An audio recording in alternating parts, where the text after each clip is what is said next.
Busy morning. We got practice here. They'll start in the weight room, and then we'll get out to practice, and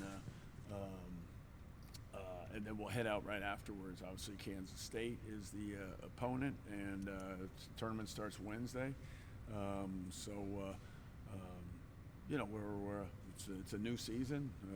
Saw the rankings and saw the net, but now we enter into the Big 12 tournament, and you look at a league that has, I guess the team that won it had 5 losses, and just goes to show there's just a lot of good teams, and it's a gauntlet, and the tournament's more of the same. So, we're looking forward to. We finished winning 3 of the last 5. We thought we could get that last one, but we didn't. Didn't play well enough, and so now we got to get ready for Kansas State, and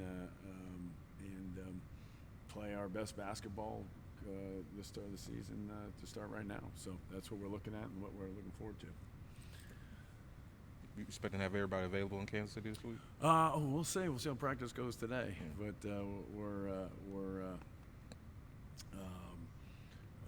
I'll let you know. I mean, we'll see how the injuries and how everything adds up here today. So we'll see, and tomorrow, because we'll practice up there in the arena, and I'm sorry, but we'll practice up there tomorrow. So we'll see how we feel. Is there any temptation to load manage going into this tournament, knowing that the NCAA tournament is coming up to you? I hadn't really thought about that, so I guess not. I think you really want to play well, and I think that's the priority, and I think that's our priority. So I wouldn't say load management is our priority. We got to want to play well. We're trying to go up there and win our first game. That's what we want to do, and I think everybody's going to the same thing. So these guys are used to playing three games in a row, and the teams could be in 4 games in a row. But it's an opportunity. Everybody, this tournament's an unbelievable opportunity, and great matchups throughout. So I think they're just. I know our guys are excited about going to play against the best. Jimmy, there was a window, I think, in mid-January. I think first, but you guys were playing as well as anybody. Do you feel like you're playing as well now as you were then? I mean, you could say that at times. We didn't play well last game, so I mean, I don't know. But we had a couple of real good games, obviously, but things happen, and we've had them all year long, injuries, but sometimes you don't play as well. But I don't think it matters what we did last Saturday. I don't think it matters what we did 2 weeks ago, or like you said, middle of January. I think we've got to come have our best basketball going forward here. So I have high expectations. I believe our best basketball is going forward. So that's my mentality. So whatever we were at that time, and I know we had some great wins, but to me, our best basketball is coming up this week. That's my belief. From your experience, you mentioned playing well and playing your best basketball. What are you zeroing in and saying, okay, if we do these things, this can be the key to us making the run that you hope to make? Well, I think the rebounding. That's really what we've said all year long, and like I said, that's been probably the most surprising thing, that our rebounding hasn't been where it's needed to be, and so that's obviously let us down last game, and it was the difference in the game before that. So we're pretty set on that. That one hasn't changed. But it's the other teams are trying to do the same thing, and so it's easier said than done, and but that's what we have to do. So that'll be today's emphasis. And generally we're pretty good at everything else. We're not a great 3-point shooting team, but everything else we take care of the basketball pretty well. We force some turns, we get out in transition. The rebounding has not been elite level, and I think we have to elevate that consistently. But you can't be consistent because every team is trying to do the same thing to you. I don't think I'm the first coach that said rebounding. I was talking to Chuck yesterday. He was talking about the conversations he had with his teammates to run it back after the Arizona game last season. What did you say to the team? Just to recently, or just like after the season ended, after that Arizona game in the NCAA tournament, he said that you said something to the team that kind of sparked some interest about bringing everyone back. Well, I was just proud of him. Proud of him. It's a long time ago, but I mean, just proud of him and proud of how we handled, I guess a controversial ending, after the game. So that's really what I remember. But I mean, we were a relatively young team last year, compared to the other teams in the league. So obviously that gives you some. It grows, builds excitement for the following year, and we had a great summer. We had a really good summer, and the things that we really worked on, emphasized, we got better at. So, you saw that momentum, and then, certainly we've had some injuries in between. So, but you're going to face some adversity. You're not going to go, 9 months. I say 9 months because it starts in June. It starts in June. So, but that's. For obvious reasons, the group was excited, and we've had a good year. I mean, and considering all the different lineups we put out there, we probably had a great year for what we've had. I mean, I look at the other teams we're playing against; they seem to have not, the all league guys. I think they played in every game this year. Looking at that as the top first team guys. I mean, that stuff helps. That stuff helps. From your perspective, what's the biggest difference between regular season and postseason basketball? I don't know. I mean, again, recognize that where I've coached and the leagues I've been in, so like it's not the leagues I've been in generally have had the national championship and a team in it a lot. So I guess some would say that you're raising up and playing at a higher level. I've been doing it, whether it be, I think at Pitt we won the league 3 times, where the national championship came out of our league. So they actually didn't win the league, and then obviously Baylor, Kansas the last 2 years. So I mean, we're prepared against the best. Let's put it that way, and we've seen it. So that's where I've come from, and that's obviously what we're seeing here again. Jamie, what makes Mike such a special player? If somebody doesn't know the intricacies of the game, what sets him apart? He's very competitive. He's smart. I think those things really stand out to me. And then those things are the most obvious to me, being around him all the time. And then I think what you see on the floor is probably just his burst, his speed. He's got a different gear than most, and that's I think the physical attribute. But the thing he's competitive, extremely competitive. He's always won, and he's confident too. That's the other thing. He's very confident. He brings that to his teammates. Did you ever get the impression at all during the season he was carrying the weight of all these expectations? And did it have any effect on his performance, you think? I didn't get that. I think we just saw him get better as a player, better practice guy. I would say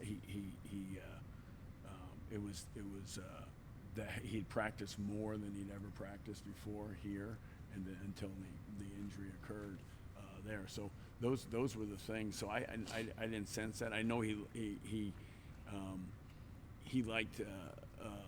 We had so many different seasons as Damian out, then Mike out, then Mike and Eddie out. So Rondell out. So we had so many different seasons. But I know that there was he liked playing with Damian. So him being out was that was something that he missed. I guess we'd say that. But and was looking forward to Damian coming back.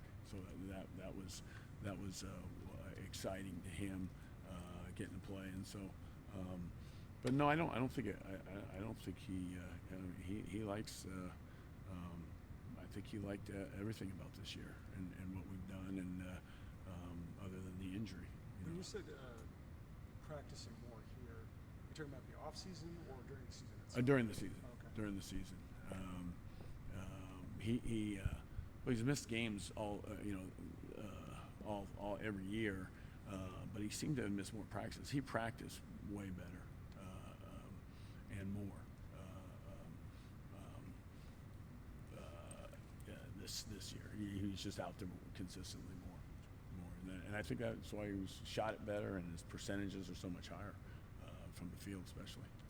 Coach, I'm doing a profile on Chuck O'Bannon. Mm-hmm. What were your first impressions of him, and what has he meant to this program? You know, it's funny, Chuck. I hadn't recruited him coming out of high school. My assistants had, and so I didn't really have an idea beforehand getting here. But you know, I mean, he didn't practice when he got here right away because he was hurt. So, you know, really got into it next year. But what I found is that he's got a great personality. He enjoys. He enjoys life. He has fun. He laughs, and at practice too, he makes it fun. So he's fun to be around. You can joke with him. He likes to joke. He'll throw out comments, and we kind of have that on our team. Like there's constant, you know, between the players, the coaches, and just kind of, you know, there's jabs and making fun and so he fits right into that. Like there's some. I mean, like you gotta see like some of the things the guys say to each other. It's and Chuck's part of it. It's remarkable, but it's only that you can do that in a team setting, like that when you've been around and they like each other, but they're constantly giving each other a hard time and joking about it and laughing about it and enjoying it. To give you an example, like when we go through a scouting report and we have the picture of the opponents and each guy individually, someone will always, for each guy, they'll say who that guy looks like on our team.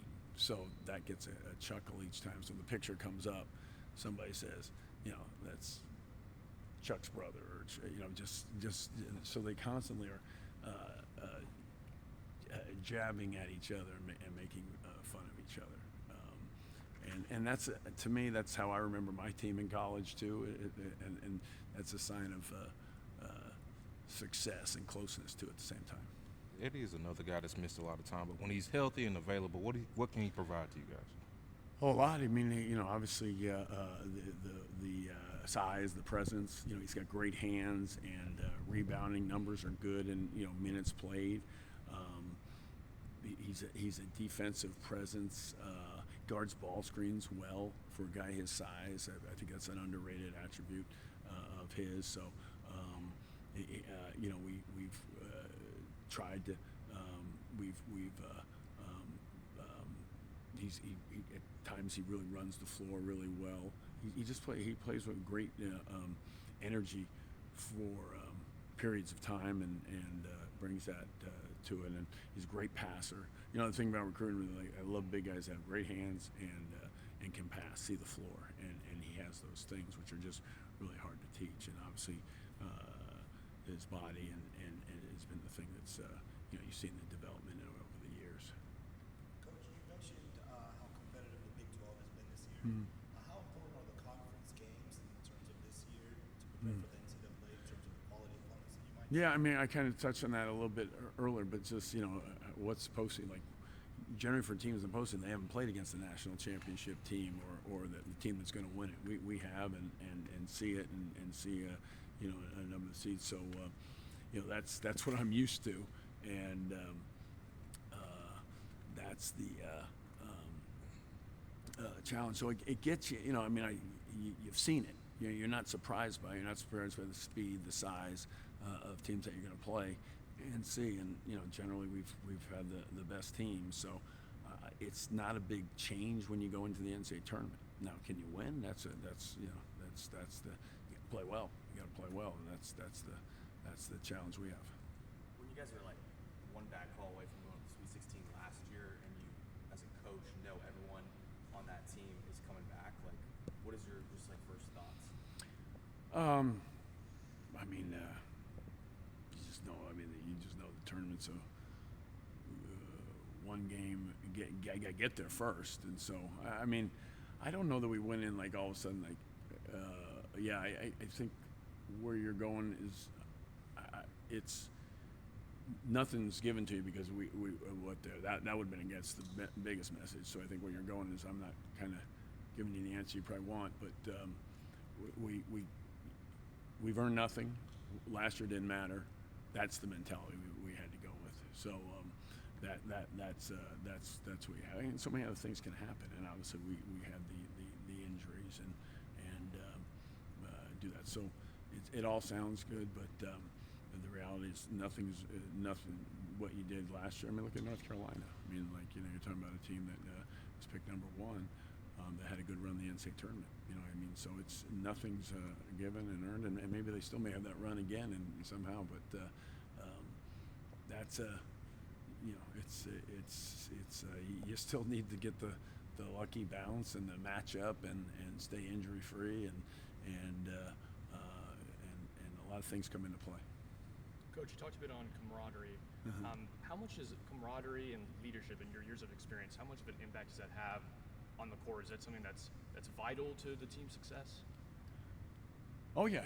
I mean, you know, generally you want your best players to be the hardest workers, and that kind of is the best leadership you can possibly have. So actions are more than words, and sometimes we talk about leadership in these words and speeches and comment. But the best leadership is, you know, how you handle yourself on the floor, and, you know, work ethic and consistency and being out there every day and bringing the same you know, energy and attitude and every day. So I'm big on, you know, it's actions more than words. Everybody wants to, you know, says they're a leader, and different guys, and it's like I said, that same thing there. It's earned. I mean, it's earned over time, and it's not something that's you know, declared or given. It's energy. The leadership is earned. When you say handle yourself on the floor, is that more related to energy and body? Yeah. Just how you handle adversity, practice habits, unselfishness. You know, handling wins and losses, handling individually a tough game. You know, those types of things come into play. You know, again, the team won the league, lost 5 games. Like, you had to come back 5 times from a loss. You know, I mean, you know, we lost 9 games. I mean, you know, that's the difference, and you gotta handle. But also how you handle wins too. I mean, like that's part of it. It's you know, we've talked a lot about that, handling success as well. You know, I think the competitive group, like, we've generally responded pretty well when after a disappointment, and sometimes too you got to handle when everybody's telling you how good you played too. Okay, thanks.